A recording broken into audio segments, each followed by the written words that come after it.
what's your your overall goal and your vision for your coaching program? Mm.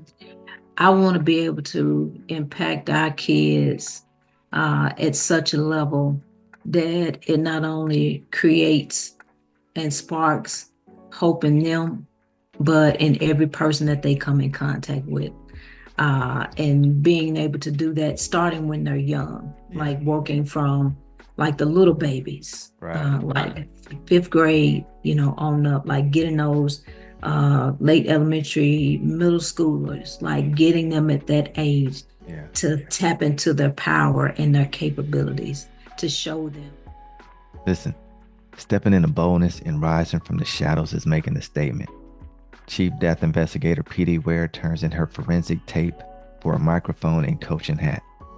Now, you can't make the impact God has called you to make when you're confined to a lab. It requires a bold and convicted person to step up and rise to the challenge. Now, you heard her mission.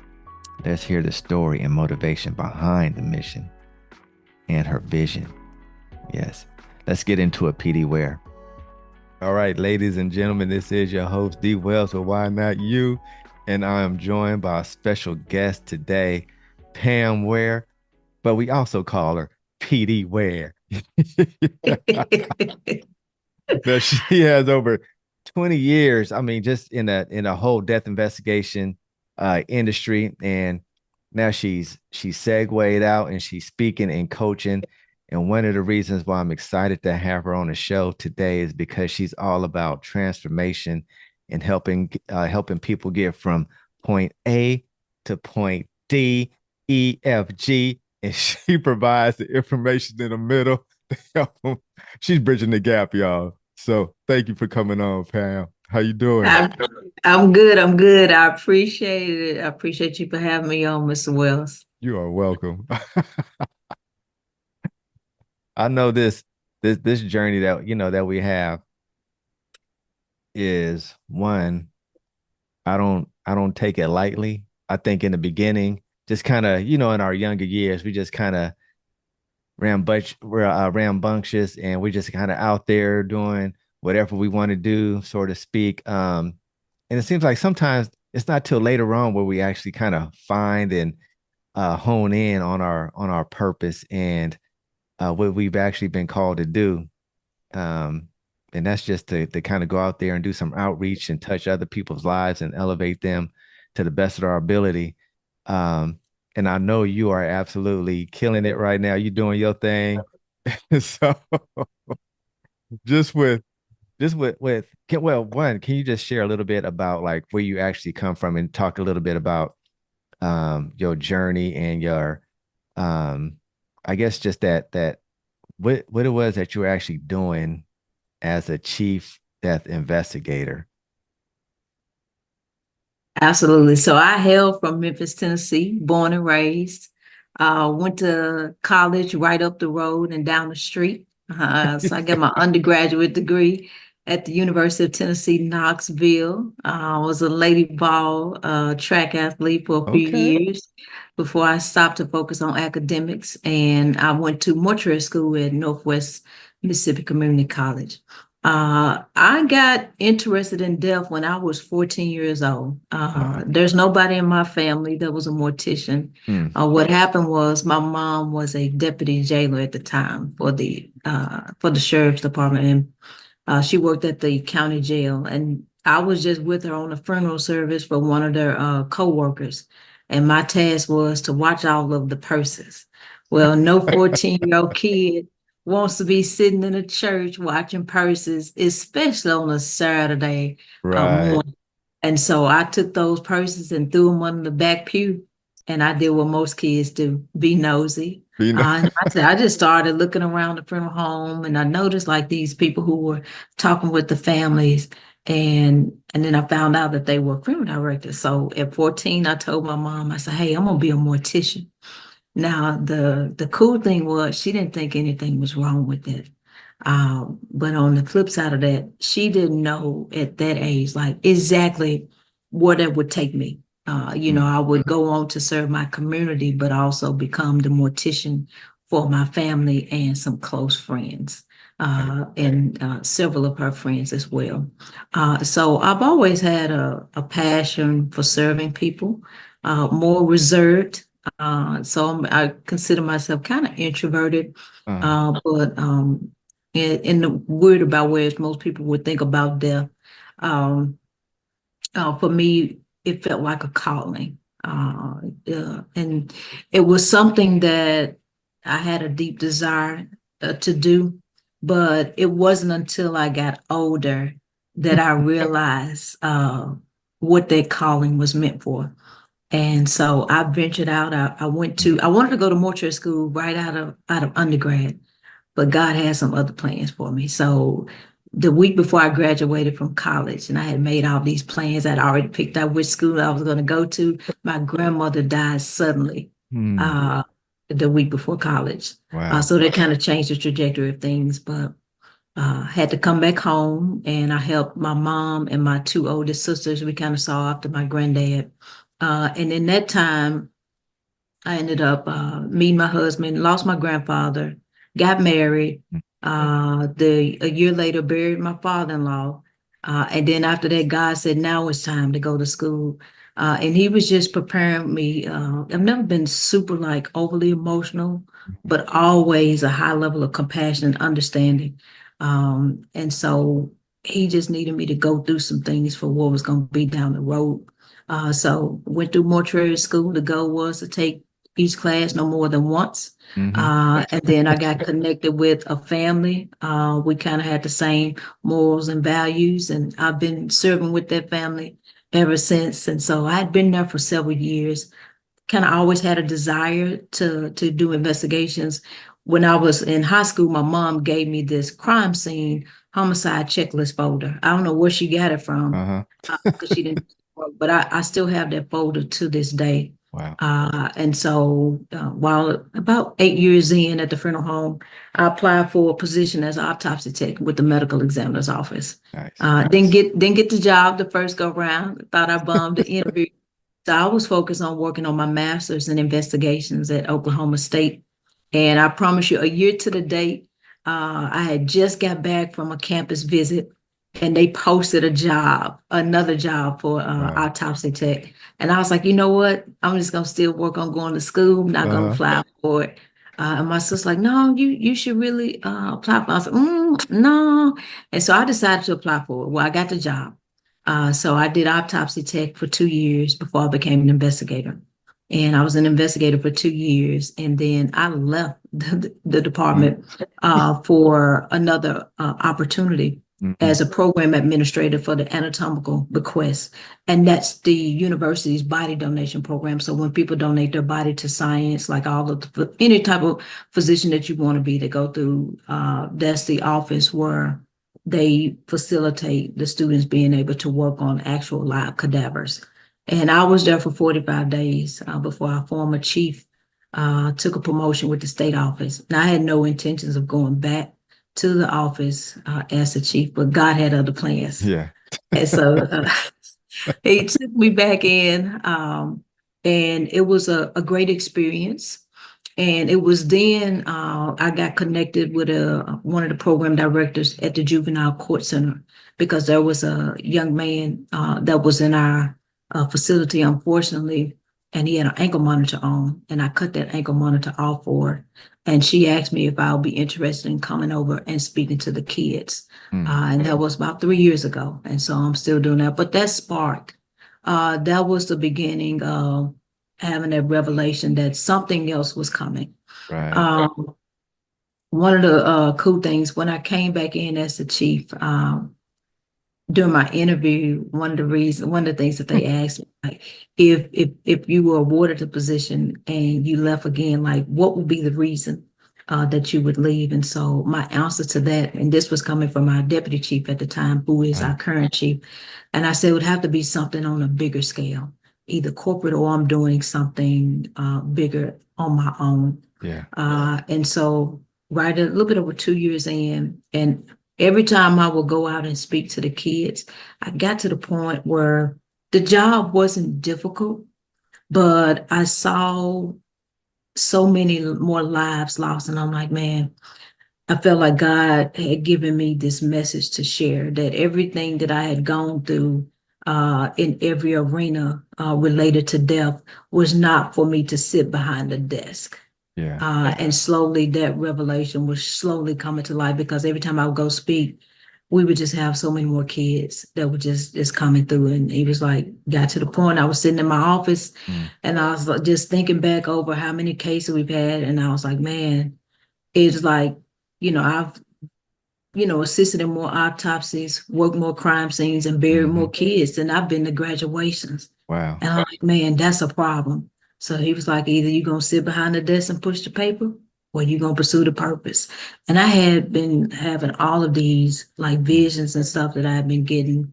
And so I told my husband, I said, man, I said, I think I'm not gonna be able to develop or to fulfill that purpose in the office because it's such a demanding area, Right. especially like being the chief. I was overseeing a group of 10 investigators, fantastic team of individuals. And I tell people, not everybody can do that job, but we have people from all different backgrounds. And so day in and day out, being able to go through and see what we see on a day-to-day basis, and Hmm. then you compound that week after week, month after month, year after year, Right. that is a profound group of people. And so I always have a high level of respect for those that are working in the industry and Hmm. whatever, if it's death investigations, if it's autopsy, if it's forensic pathology, if it's mortuary science, because you're dealing with people, to me, at the most difficult time of their lives. Hmm. And you still got to keep it together. Right. And so I decided that all of the ideas and the things that the message that he had put inside of me, he said it's time to use it because how many more kids are you gonna let that you're gonna let die because they're not hearing the message because you sitting behind the desk, because you were in the uniform. It was never about the Yeah. title. And that's one of the things I share with the kids. Like the title doesn't make you.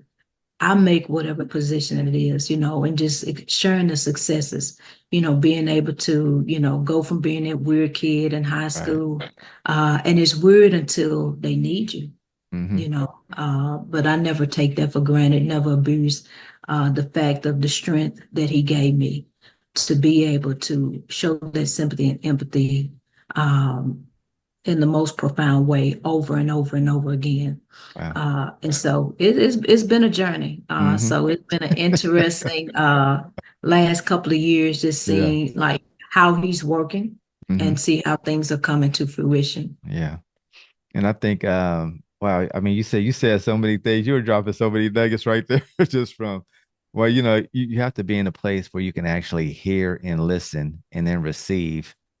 Um, because you just think about like how many people actually get some type of revelation or they get some type of idea, some type of download that they receive from God, but for whatever reason, they just don't move on it. They feel like, well, I don't think that was God, or I don't know where that came from, but if God was talking to me, he's gonna talk to me in another kind of way, or I'm a receiver from this person. And so there, I mean, there's just a lot of people that end up just blocking their own blessings from not being able to be in that place where you can actually receive. And he let you know when, hey, when you ready, hey, when you ready, oh yeah, he's right there. I mean, God is just right there waiting for us to actually, okay, God, I hear you, and I'm ready to go to work. But I mean, that is so huge. Also, the fact that he said, um, you ain't gonna be able to do it behind a desk. You ain't gonna be able to do it behind, just wearing this uniform. You got to go out there. You got to go out. Gotta go, gotta Yeah. get out of the building. Yeah. So I mean, when you think about just making that transition from going to, leaving that to now, okay, God, I hear you. This is what I want to do. I want to do your will. But just making that transition from like a sense of comfort.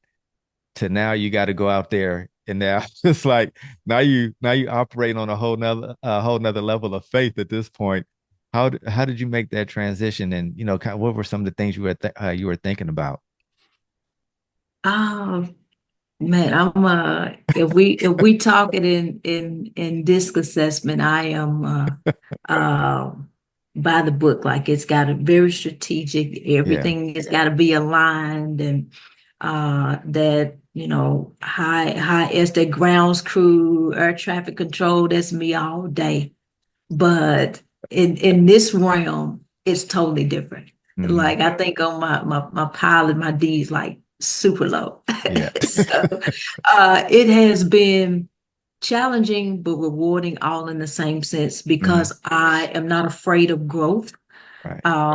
And I know that where he's taking me is going to require me to be a higher version of what I was, Right.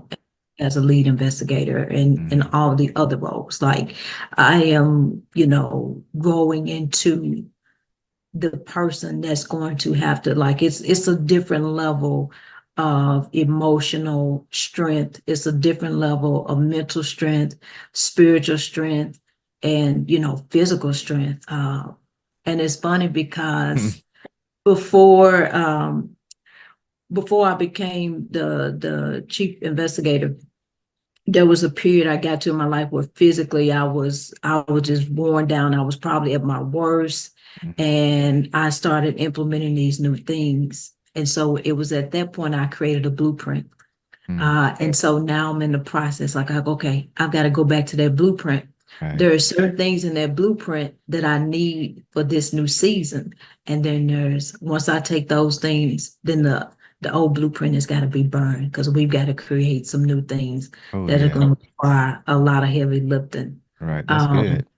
and being able to tap in to another level of Pam. Like I know I've got to go to another level. So it's been a challenge, but it's been interesting to see me develop Right. into this new person that's a little bit more outspoken, Uh-huh. starting to network a little bit more, and starting to actually trying to find some comfort and visibility, if Right. if that makes sense. So It does. that, yeah, so that's why I'm it's funny, like my husband, he would I have to tell him sometimes, like, don't be like you can't be telling all my business. Like Yeah.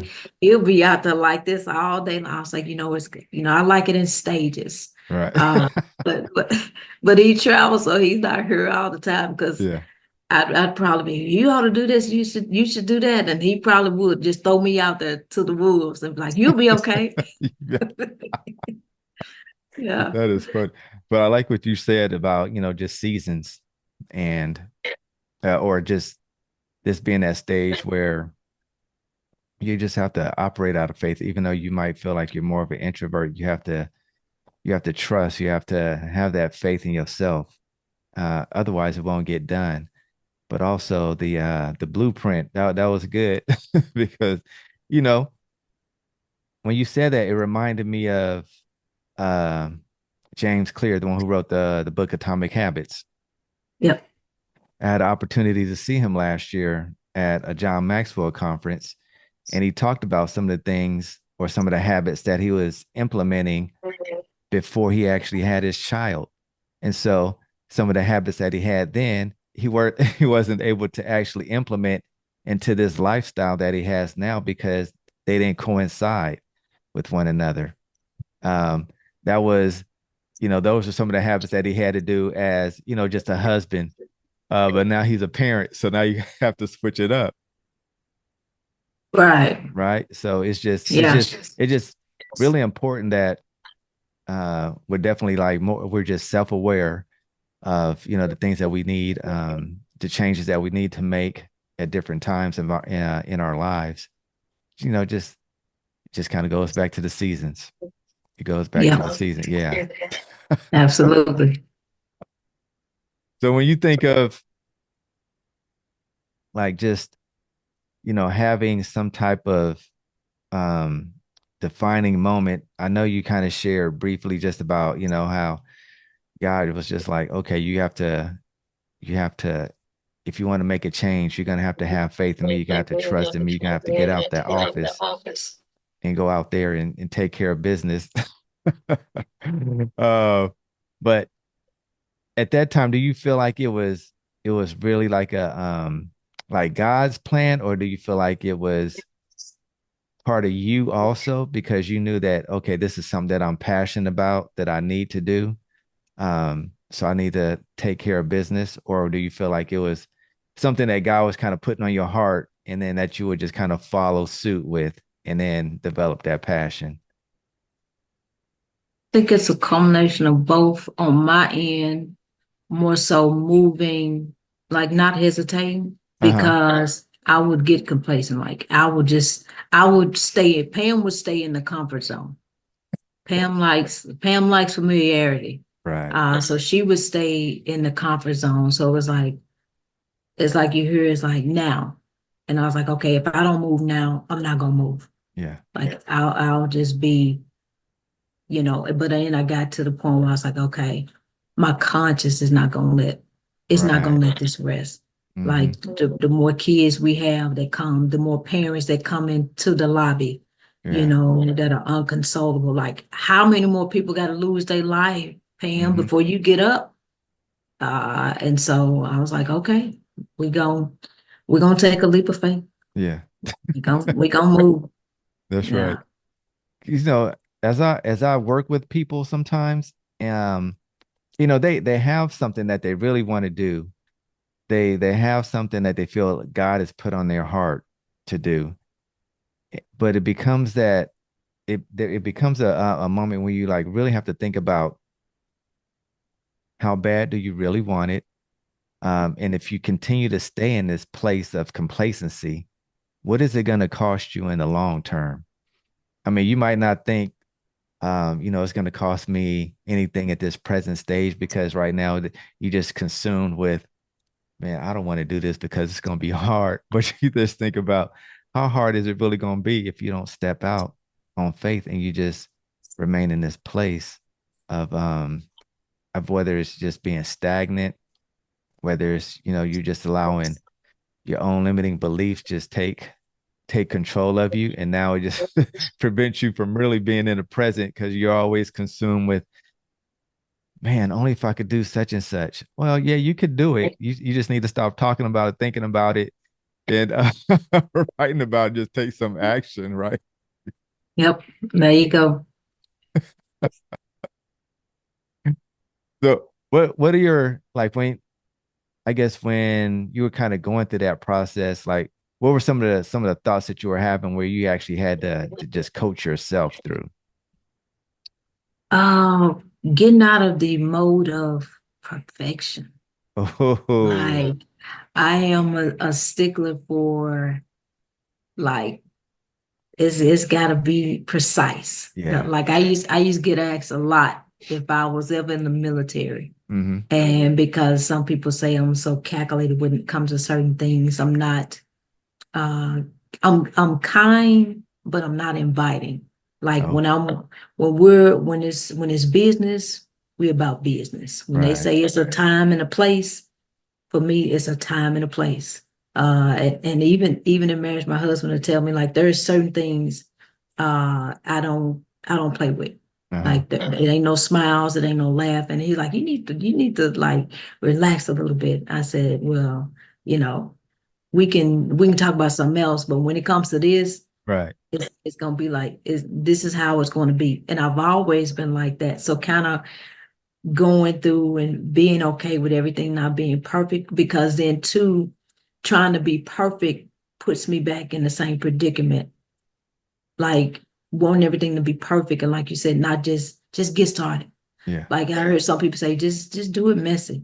So, and that was one of the reasons too for the podcast. It's like just do it. Like if Mm-hmm. you continue to just try to wait for everything to be like, you gotta let that go and just put it out there, and then learning like, okay, as I go, it's gonna work itself out. Right. Relying on, my faith a lot. That's been the number one key, to all of this. And then the solid foundation is having that relationship with God, and being able to draw closer to Him, Yeah. and just being reminded of His word says, and just He'll give me little nuggets. Mm-hmm. Hey, I'm on the like the little Hansel and Gretel. You're on the right road. Right. You're going. It may not be happening like you want it, like at the pace you want it, but when the door opens, I know that what He's working on me now is getting me ready for what's coming. Absolutely right. Mm-hmm. I remember I think initially when I got the podcast started, wow, I felt like I was kind of like in that same situation where I feel like I needed to have the right microphone. I needed to have the right camera, the right backdrop. Looking back, I look back at some of some of the photos. I'm like, man, what a difference! What a straight transformation. Because one, I don't have the same microphone I had in the beginning. The backdrop I had, it was okay, but what I got now, it's cool. And I was also wearing, I have my earphones, like the big ones, like I was in a straight up record studio, or Yeah, what I'm saying. But well, there were so many things I thought that I needed when I really didn't need. And you just think about a lot of the people now who are just doing things. A lot of these folks are just using their phone. As long as you got a message, right? And that's all people want to hear is that message. And should I listen to you?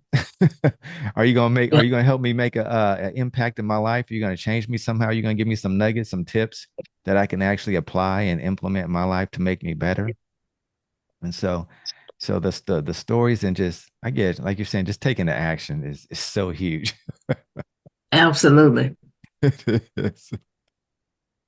So now as you're going around and you're speaking with people, um, what do you think? Do you feel like you have or not have, but do you feel like you're leaning more towards coaching than speaking, or is it vice versa, or do you just or you love them equally the same? The last couple months, like going through what I'm working on, I've been getting a lot more like you're more of like a workshop facilitator Uh-huh. and coach, which is probably right, narrowing that down. And then, speaking is just a byproduct, of those, but really coaching people through life in making those better choices to create those better chances, Yeah. especially for our young people. With the situation that they're in, what they're facing now, it's totally different than, situation that we were facing coming up. So being able to guide them and steer Yeah. them and coach them into onto some better paths Hmm. is definitely the goal. And I just think about like all the good coaches that I've had and all the impactful workshops. So I would say that's an accurate assessment, and more so Yeah. of that the coach and workshop facilitator, and being able to uh, use those platforms Hmm. to share my message. Got it. So do you think I guess as you're coaching somebody and so it's mainly youth then because that's who I mean you're really targeting the youth um so they don't go down this path of destruction and allow the environment to take hold of them and influence their mind in a negative way. What are some of your, I guess, what's like your main goal or objective when you're actually speaking or, you're coaching some of these youth? The main thing is getting them to develop their critical thinking skills. Mm. Like that better choices, better chances. It starts with that choice, Yeah. like that decision. I want them to be able to, when they have that choice come up, to think about more than just that moment. I want to challenge them to think about the ripple effect that it's going to cause them, their families, other families that could be affected, what that means for their future, though the future of their families and the future of the communities that they live in. Because they're so stuck in one moment, and that one negative moment becomes a negative lifetime. So one of the things that I tell, and I shared this with some of the kids in the class that I was speaking at recently, when you think about the decisions that you make, and I was just sharing with them, like going into like how many homes that I've been in, and you see the difficulty that it takes, like seeing a mom or a grandmother sitting on the side of their bed, just can't, make themselves, they just not ready to get up because they know that, the finality is coming, or they can't even get out of they favorite chair in the living room, because the weight of what they're getting ready to experience is just so overwhelming, and having, parents that come in that's uh is creating that environment so it's like that they're with me. And one of the other things that I shared, in mortuary school, we're taught and we learned that in life the eyes are the focal point, and in death it's the mouth. And to me, what that signifies is that because the eyes are closed, and even though the mouth is closed, and even though people may know the circumstances, they look for the mortician to put a pleasant expression on your face. And I shared, I was like, going through restorative art class and, putting that into practice, I've mastered a certain level when it comes to the external appearance, but I'll never be able to master like repairing the heart and soul of a mother, a father, or a child losing a loved one, especially the gun violence. And, I just want them to sit in the weight of that, like how crucial one decision can be, because it can totally change their lives. It doesn't mean that every kid will die, but jail is not a better option. Being physically impaired is not a better option. And so getting them to think outside of those moments, but also to get outside of the feelings, Mm-hmm. separate the feelings, and think about like what's really at stake. So that is the goal, is to empower them to make better choices, and then giving them the tools to be able to do that, helping them develop those critical thinking skills. So I call it my Thrive framework, That's right. transforming their lives through hope, resilience, inspiration, helping them to create a vision for their lives, and helping them to develop empathy for themselves and for others. Yeah. I think man, what you're saying right now is just I wish more people would actually do it. And it's studying the consequences, because I think a lot of times, we just make these decisions, or especially like as young people, that, this they almost think they almost have they have nine lives when you really don't. Um and so, but when you're actually able, it's no different than picking up a book and just reading it on like a historical figure, and just kind of watching or just kind of reading, where was some of the habits that they had, the way they actually went around, um, how they engaged with other people, how they spoke, how they thought, just the communication, their demeanor.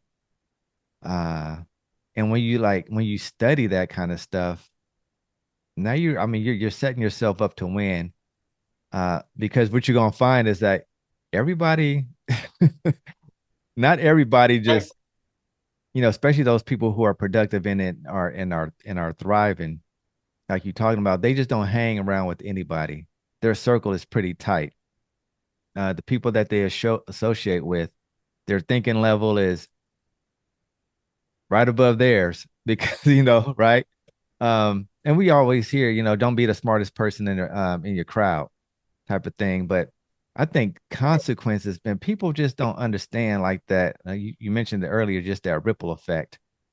And that's one of the things I love just kind of talking about and sharing with other people, is that, the decisions that we make nowadays, you think it's just going to impact you, but it has the ability to impact those people in your lives, impact people down the road, that you might not even know, because of a simple decision that you decide to make. Whether it's how you handle your finances, right? You think about Yeah. that, some of the like the home stuff, how you engage with the kids and youngsters. Man, if you're gonna pick up a weapon, what are you gonna use that weapon for? I mean, somebody's gonna call your bluff one day, and next thing you know, you're gonna pull the trigger. And if you pull the trigger, it's gonna be a couple things happening. Either you're gonna go to jail then, or you're gonna go to jail a little later. Um, but then also you're gonna take somebody's life. And so not only are you affecting this young person's life, but now they're family members as well. And so then it goes back to what you were talking about, um, with the going to the homes and visiting some of these people who are just in that place. They're sitting on that bed, they're sitting on the end of their bed or that couch, and they know that next move is gonna be, oh wow, I'm about to face the music. I'm gonna have to go see my loved one.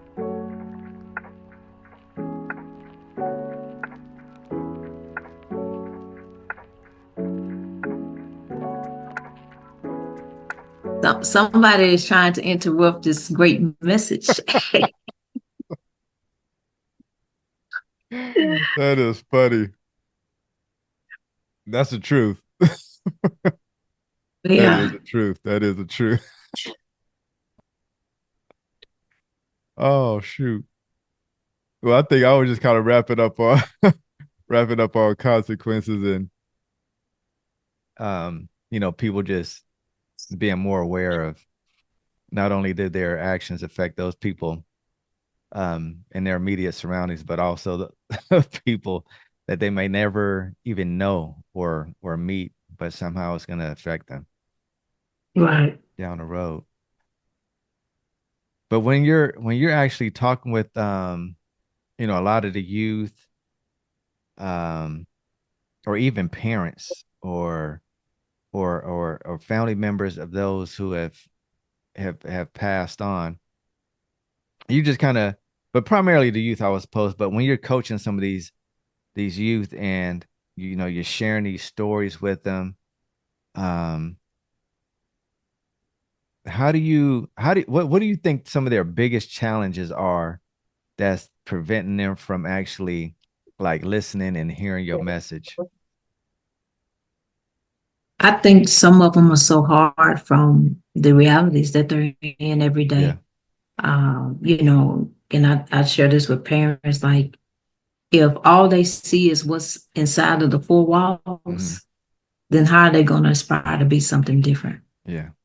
Like if we don't show them, sometimes as parents, we have to create those roads for our kids to go down. But if Hmm. all they see and you're not setting a good example, you're not pouring into them, then they just become a product of their environment.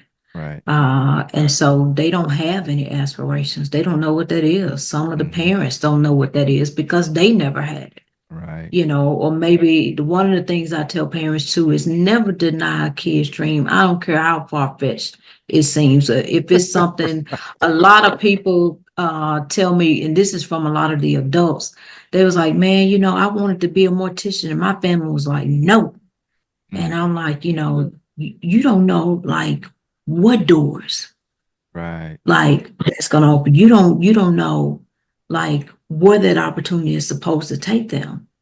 Because by you closing the door on them, that may be the gateway for the younger ones coming behind them. Now they go out and wait a whole nother generation. They may not be as strong, as the one Exactly. that's there now, to be able to deal with, what they're dealing with. A lot of the kids, when I asked a lot of the questions, like what's the especially the last class, like what's the biggest thing that's causing y'all to make these decisions? And it was association, Mm. like wanting to like fit in, Right. and I'm like, y'all gotta get comfortable with fitting out. Like everybody was created different. Like there is something unique within each and every last one of you. But the thing is, you got to be present in order to be able to be here long enough so that you can tap into it, Hmm. and to develop into the person that you're supposed to be. That's I true. said, but if you continue to like, if you following people, I was like, if you fit out, you can be your own leader. You Hmm. can do whatever it is that you want to do. but you've got to be one, be present. And then two, they need love. They need discipline. Right. And I think sometimes, just having somebody to talk to, Mm-hmm. somebody who they feel like, understands. And there's understanding in it, but also being able to like show them like Right. right from wrong, Right. like, having good, like role models, coaches, mentors. Those Mm-hmm. are huge for kids coming up and, not being enabled, Right. at young ages, because when they get to a certain age, it's going to be tough to do, to go back and reverse that behavior. Right. And so now trying to reverse the process of desensitization to, a lot of the kids now, they have no sympathy or empathy, They don't. for anything.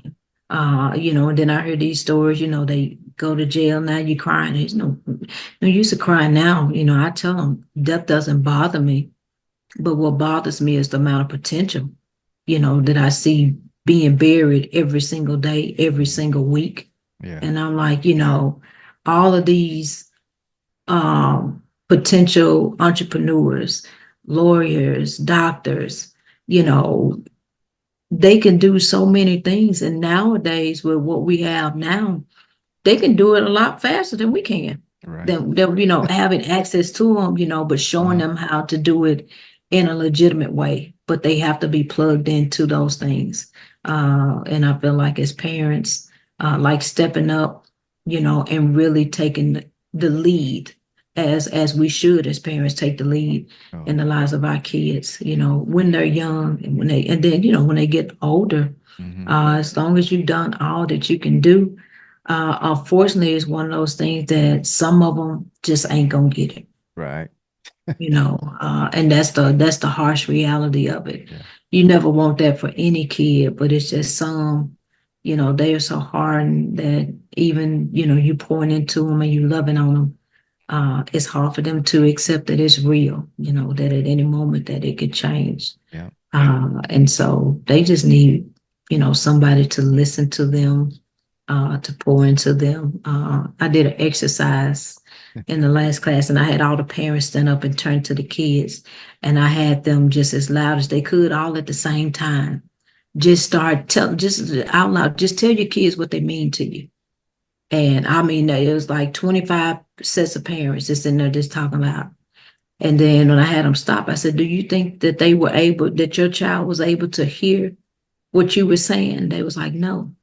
I said, "So as parents, when they're in those quiet Mm-hmm. spaces at home, we need to be pouring into them, because that's how the world's, they get all this stuff coming at them from every Right. different angle. But if you're pouring things into them at home, regardless of the noise, they'll be Right. able to tune in to what you're saying, because it's not just in their head. They have a feeling. It's kind of like when you have babies and they newborn and you Right. going in and you Mm-hmm. watching them sleep because you want to see their chest go up and down. Right. To be that type, we need to get back to that. That's where we're at with the amount of kids that we're losing. Ooh-wee. That's good right there. That's good. Especially with that whole noise piece. Yeah, because you definitely have to fight for their attention. Um, especially at school and just think about like all the social media that's around nowadays. And if it's not that, it's that circle of friends that they actually have at school. And of course, as parents, you don't get a chance to see everybody that they're associated with at school, but nonetheless, they're making an impact on your kid in some type of way. And you might not know it, positive or negative, they're making an impact. And hopefully it's for the positive. But when you mentioned fitting out, they're trying to fit in, but they got to try to figure out to fit out, right? For whatever reason, that made me think about Jesus at the well with the Samaritan woman at a time when you don't have Jews hanging out or associating with Samaritans. They looked at him as being somebody that was beneath them. But also the fact that here he is talking to this lady. And so no matter what he did, he was always going against the grain. He wasn't doing what he was doing for notoriety or for popularity. He was doing it because he was on a mission. And I think when I know kids are young, and it's like you have to be able to talk to them, but also be curious, ask the questions, especially when they give like a response for for whatever it is that you may ask them. Why do you think this way, or why do you come up with that answer?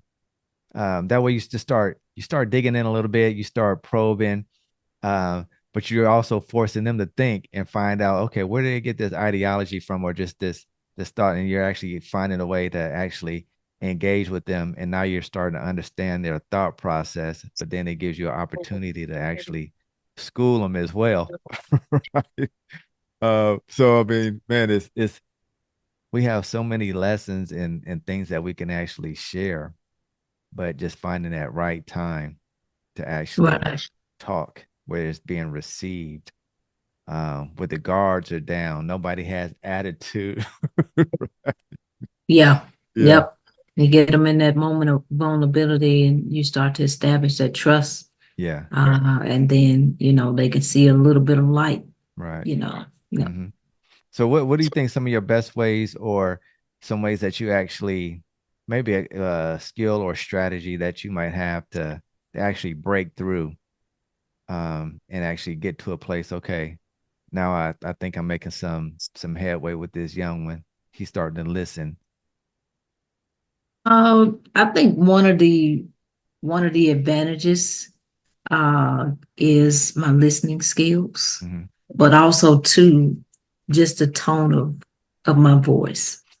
And then like knowing, and I say this is a God-given gift because it's like if when I'm in these uncomfortable situations where, it's traumatic and there's vulnerability, is not so much as being able to say something. Hmm. It's listening and then knowing when to interject at the right time. So that has been a blessing for me. Uh, like I know when it may just need in addition to those listening skills, Hmm. when I may need to hold a hand, Right. when I may need to touch that shoulder, you Hmm. know, maybe put my hand at the small of their back, or maybe even a hug. And I say that's a God-given gift because that's something that I've been able to facilitate, especially on like funeral services. So just the calmness, Yeah. the ability to listen and Hmm. to be able to hear, to give them the space to just be able to talk and to get it out. Because I had a young kid, he was clowning me in one of the talks, but I watched him before he went. I was sitting there like this. Is why he went in the building, and he had an ankle monitor on, and when he got to the door, he reached down to cover it up. So that gave me some insight. And so I kind of talked to him one on one, and he wouldn't even look. I said, look at me. And I just, in that quiet voice, I said, tell me about it. Hmm. And I could see his eyes start to swell up. And I knew in that moment, he had lost somebody close to him, Yeah. and he hadn't dealt with it. He too. And so just giving him the opportunity to kind of go from when it started, like when he was like the unfolding of the trauma, Hmm. up until then. Right. And so, but yeah, I would say those two things, like the power of listening, Mm. and then just that calm and soothing voice. And my sister calls it my funeral director voice, like being able I can diffuse a situation. Like I can have people hollering and screaming and combative coming at me from every different direction, but the voice will calm and bring the situation down. And then Wow. also too, like knowing how to communicate with people. Like Mm. even though they up here, like bringing them down. Like if I'm coming into a volatile situation, say for example, I go outside and there's a family that's outside and it's like 50 of them, and you walk out the door and they all rush up to you. It Hmm. doesn't frighten me, because everybody starts housekeeping one time. And so all I do is just say, hey, if I can't hear you, I can't understand you. And if I didn't want to help you, I wouldn't be out here. But I'm Right. gonna need us to bring it down so that I can figure out what's going on and how best I can serve you in this moment. Mm, Always works. that's good. Yeah. That's good. So what do you think are some of like I guess some of the common mistakes that people make when it comes to like just engaging in and talking with whether it's youth or just coaching in general. I mean, I guess it's your level of expertise in the arena that you're actually focused on. Say like leave the judgment tabled Hmm. and just give them the opportunity to Yeah. share. Because at the end of the day, all of us have got moments that we're not proud of. There's Right. things that we've done we're not proud of. But when we go to the table and we have the accusation, accusatory tone, body language, things like that, that's going to totally turn the situation off. And I think sometimes kind of being able to put yourself like in their shoes, Hmm. because a lot of times there's levels to what they're dealing with. It's not just a surface thing, and this is Right. probably compound effect from years of things that they've gone through. So it's not going to be something that's going to happen instantaneously. It's not going to be something that's going to happen overnight, but be willing to be invested not just in that moment, but helping them to get to a moment of breakthrough, Yeah. so that they can get to an experience of hopefulness and not hopelessness. Right. And so, it's easy for us to say, oh, I wouldn't do this, I wouldn't do that. And then sometimes we'll find ourselves in certain situations where, Mhm. that may change like Right. real fast. So extending that kindness and compassion, it is definitely, even when you don't want to, and that's the job too of a freedom Yeah. director, like, dealing with families and, high emotional stakes. And I mean, people talk to us in very disrespectful manners, but it's the most crucial time. So, I don't take any of that, to heart. It's giving them the freedom to be able to express themselves Right. without holding them against them, but also too knowing that they still have to have a certain level of accountability. Like you Hmm. can't just let them off the hook. Right. It's like knowing how to communicate with them where they're going to receive it Hmm. in a manner where they're willing to apply it, Yeah. even though it's discipline. Yeah. So if you can get that, then you can definitely win a lot of battles. It Right. just you gotta be patient with it. You do. You do. Wow. As you were talking, man, just you always, I mean, that's whole conversation is starting to spark and ignite like some other stuff. because, because what you just said, like with other people and hearing like the outside noise or hearing, um, whether it's just negative talk or somebody's always talking, and you just got to really be in a place where you have enough confidence in yourself and know that what you're doing um, isn't for everybody, and everybody doesn't have to like it. And there's always going to be some type of an opinion or somebody who doesn't fully understand what it is that you're doing. So they're gonna have these remarks towards it. Um, but you just think about those people who fall victim to other people's opinions and how that impacts them because one, it prevents you from really operating and living the purpose or living the life you're supposed to live. And now you're actually giving this person or these people power over you. And now you become powerless when you're such a powerful person and you don't even recognize it or realize how powerful you are because now you just handed over everything that you have towards this person based off an opinion or a thought. Man, that's a cold place to be in. Absolutely, That is cold. absolutely. So what is your overall real quick? I know we got to wrap up, but like what's your like your overall goal and your vision for your coaching program? Mm. I want to be able to impact our kids at such a level that it not only creates and sparks hope in them, but in every person that they come in contact with.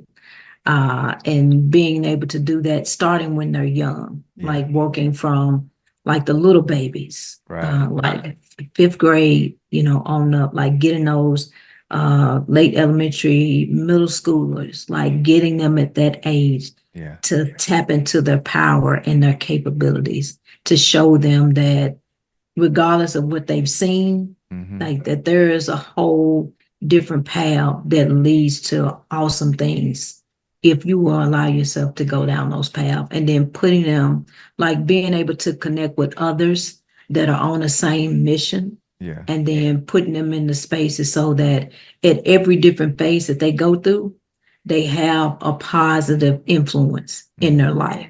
So it's kind of like you doing like that wave, Yeah. like, and you know how it goes all around the stadium, Right. like creating that environment outside of their norm, so that when they're going places, when they get to middle school, like, okay, I got my own trip. When they get to high school, when they get to college, and then when they get out, when they get out of high school, if they want to go to college Mm-hmm. or if they want to do something else, they've got the tools in their toolbox, and they've got the wherewithal on how to use those tools to be effective members in society, to That's to right. give back to others.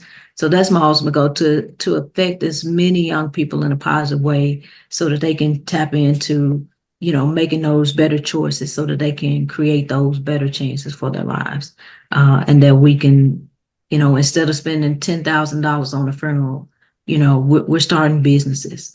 We are sending kids to college that want to go to college, and also teaching them the power of what it means uh, to be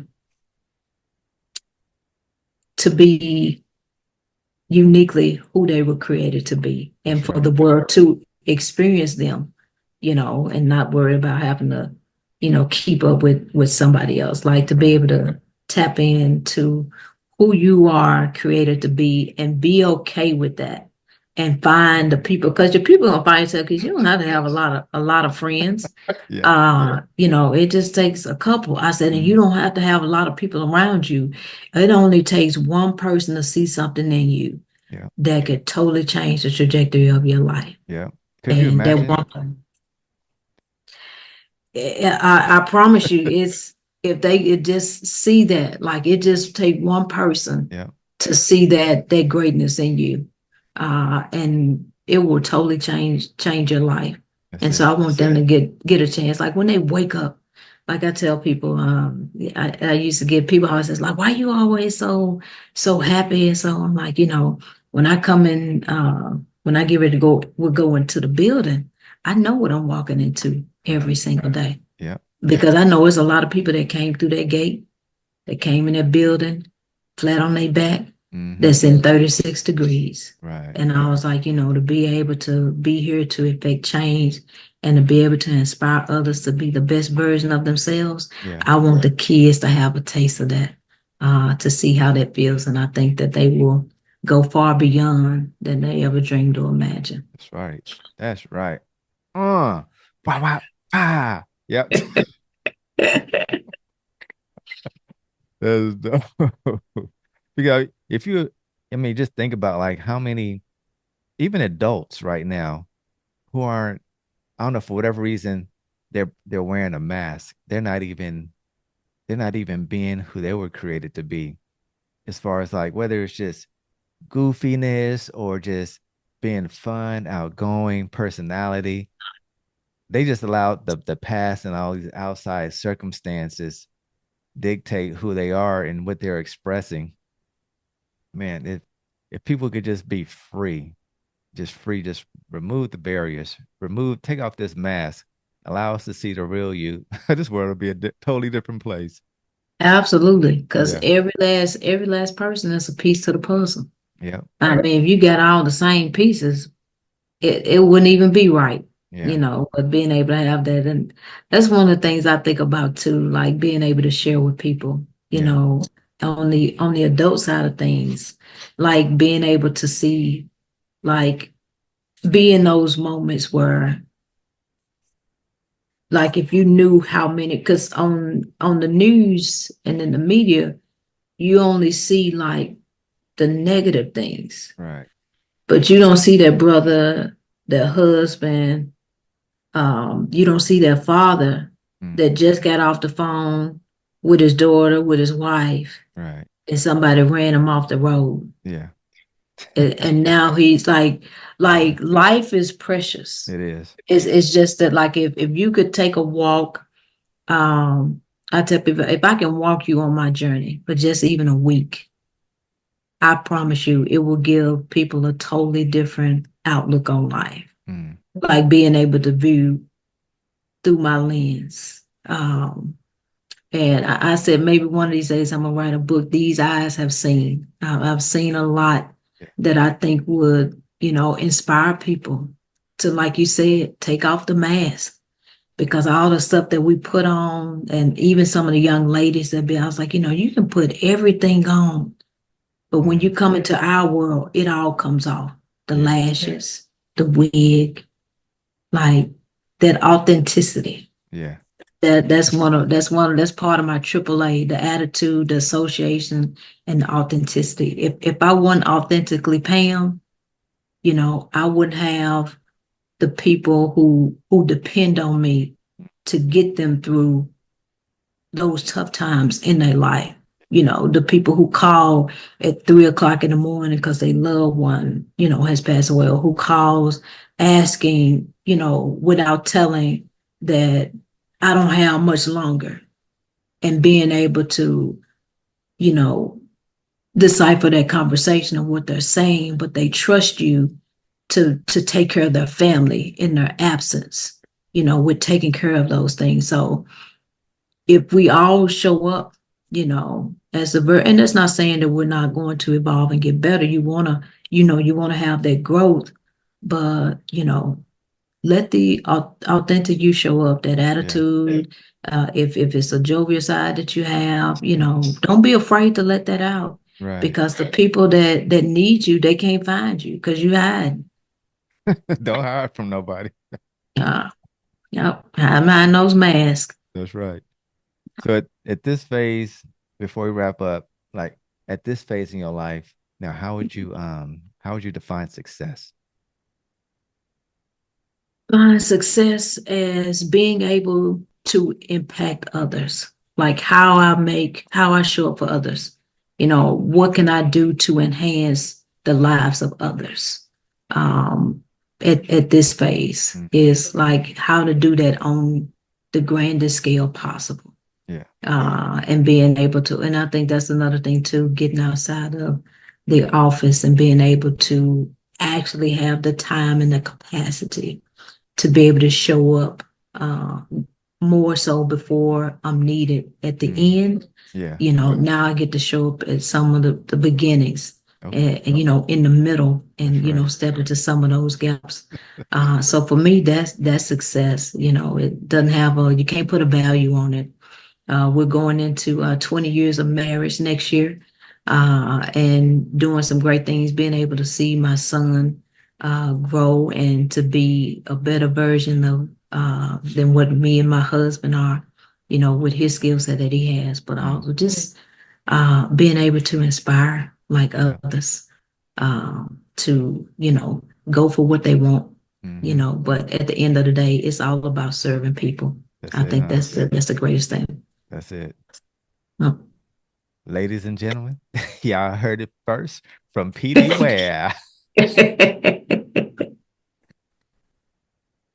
Oh yeah. Yeah, that was good. I appreciate you coming on. That was Appreciate the awesome. invitation, Mr. Wells. Yeah, Definitely, it's been a pleasure. that was good. That was good right there. So if anybody wants to get in contact with you or follow you, where can they go? Uh, you can check me out on my website, pdwareinspires.com. It's PDware Inspires on Instagram, and also PDware Inspires on Facebook. I've got a blog on my website you can check out. And if you need somebody to come out and speak to your youth, you need something that's different, then definitely visit my website and look for more things to come. And you can check out my YouTube page. It's Yeah, PD Ware, that's and right. check out. So Cool. Uh, y'all contact this lady. And I'm gonna have your links and everything else or so in the episode too as well. So people could contact you. Yeah. okay, Yes, ma'am. I That's appreciate it, Mr. it. D. That's it. I just want to thank PD Ware from coming on the show. Yes. Thank you, PD Ware, from coming on the show. This girl has a huge heart, and you can just tell when somebody is just they're operating on a whole nother level of faith, and you just think about how hard it is just to leave a job or career where you're comfortable, you're at the top, and all of a sudden you say, you know what? I'm hearing the voice of God. It's time for me to turn it in so I could do what He really called me to do. And so I just love how, one, she shared her transformative Thrive framework, focusing on hope and resilience and empathy, but also her passion for youth and helping them transform into the person they really need to become. That's going to take some work, but when we actually just make the conscious decision to be this person where God is He's able to use us, things happen in your life and it actually affects those who are around you. Bravo, PD Ware. Thank you all. Hey, next week we are back at it. We are back at it with another episode. Oh wow. This episode here or coming up, we're going to be joined by Miss Ashlyn Cole, who has her own coaching business as well. But also she was on Sunday's Best. She's a gospel artist and she's teaching other people how to use their voice to inspire others as well. You'll be intrigued by her story, her love, her passion for life. Can't wait for y'all to hear it. In the meantime, you all have a blessed week. And remember, we cannot become what we need if we remain where we are. God bless. D Wells is out.